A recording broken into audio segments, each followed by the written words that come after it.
Chères auditrices et auditeurs de la diaspora chuchote, aujourd'hui, je vais vous parler de deux afrodescendants. L'un de Belgique, l'autre de France. Curtis Tanga et Ouria Boutelja. Le premier est décédé ce mardi, après 2 ans de coma dans un hôpital bruxellois, noyé accidentellement lors d'une visite scolaire à cause de la négligence coupable de celle qui devait le surveiller. Curtis est mort alors qu'il n'avait pas 6 ans. Comme d'habitude, au plat pays, où la vie d'un noir ne compte pas, le dossier a été classé sans suite. Condoléances à sa maman, à sa famille, et violente piqûre de rappel. La négrophobie structurelle tue à tous les étages de la stratification sociale belge. La seconde personne, c'est une militante décoloniale, toujours vivante. Une sorcière des temps modernes que politiques et médias français n'ont pas réussi à emmener sur leur bûcher. Avec plusieurs de ses camarades, Ouria Boutelja a décidé de quitter le Parti des indigènes de la République, une formation qu'elle a cofondée et dont elle a été le porte-parole pendant 15 ans. L'info est tombée le même jour que celle du décès du petit Curtis.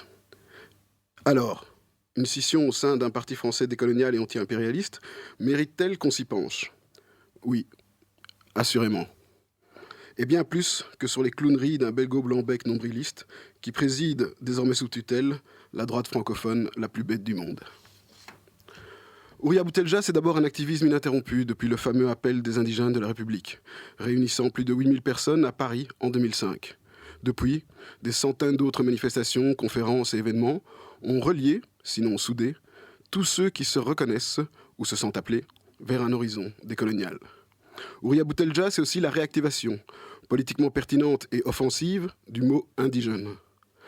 Un mot qui n'est pas une identité, mais un statut hérité de l'époque coloniale, française et belge. Un mot qui a taclé le mensonge de l'antiracisme moral et de leurs médias, persistant à faire croire qu'un statut officieux pour non-blancs n'existait plus dans nos sociétés. Et lorsque cette hypocrisie ne fut plus tenable, il s'est agi de récupérer ce mot indigène, pour mieux le salir, pour mieux en évacuer sa juste charge anticolonialiste, pour le remplacer par racisé. Et oui, chers détracteurs superficiels et dits progressistes, sans Boutelja et les siens, l'actuel succès du mot racisé n'existerait pas.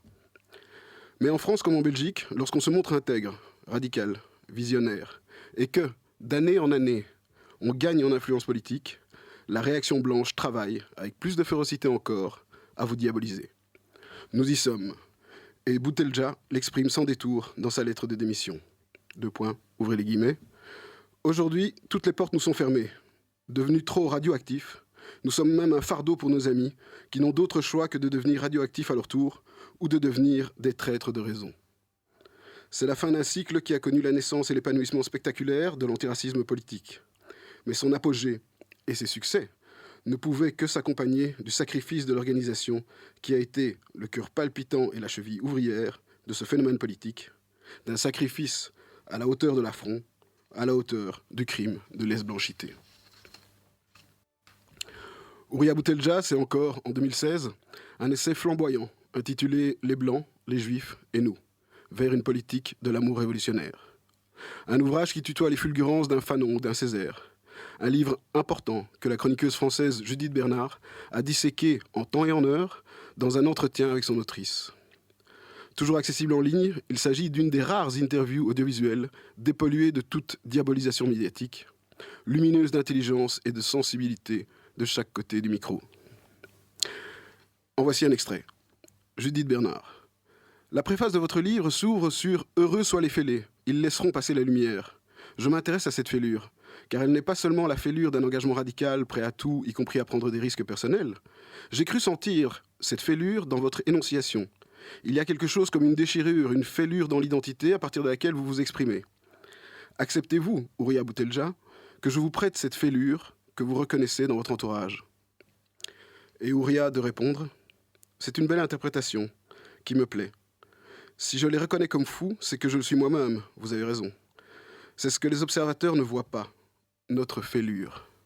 La fêlure des post-coloniaux, la fêlure et les souffrances de l'immigration, le fait qu'on soit profondément abîmé, qu'on soit cabossé, le fait qu'on ait souvent du mal à se relever. Nous sommes fêlés. Et nous le sommes d'autant plus quand on se lève et décide de mener un combat radical où l'on sait qu'on ne sera quasiment compris par personne. Aujourd'hui, malgré son texte de rupture éblouissant de dignité, largement partagé et commenté sur les réseaux sociaux, Ouria Boutelja a gardé un coin du voile sur toutes les causes de son départ. Abandonner une création sociopolitique construite et polie durant 15 ans n'est facile pour personne. Demandons-nous pourquoi Boutelja et ses camarades ont posé ce choix. Quels signaux stratégiques nous envoient-ils, ici, à Bruxelles, et ailleurs dans le monde, pour le mouvement décolonial? J'ai quelques pistes à vérifier, je vous invite à trouver les vôtres. Qu'adviendra-t-il de toute cette beauté? Aime à dire et écrire Ouria Boutelja. Cette fulgurance de James Baldwin qu'elle a fait sienne depuis des années. Ce moment de grâce où l'on s'arrête quelques instants pour observer notre puissance, notre beauté, notre résilience et notre combativité. Toutes ces qualités que la suprématie blanche n'a pas réussi à éradiquer. Toutes ces qualités qui restent pourtant si fragiles, qui ne sont pas à l'abri de coups de couteau dans le dos, dont le manche n'est pas tenu par une main blanche.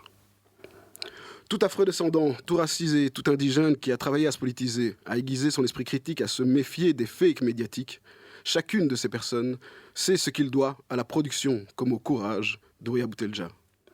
S'il y a aujourd'hui rupture et virage, il y aura aussi demain continuité.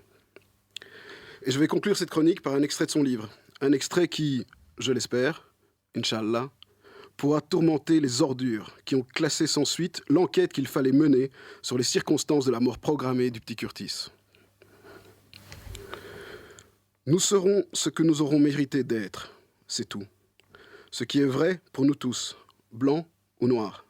C'est là que se posera la question du grand nous, le nous de notre rencontre, le nous du dépassement de la race et de son abolition, le nous d'une nouvelle identité politique que nous devons construire ensemble, le nous de la majorité décoloniale.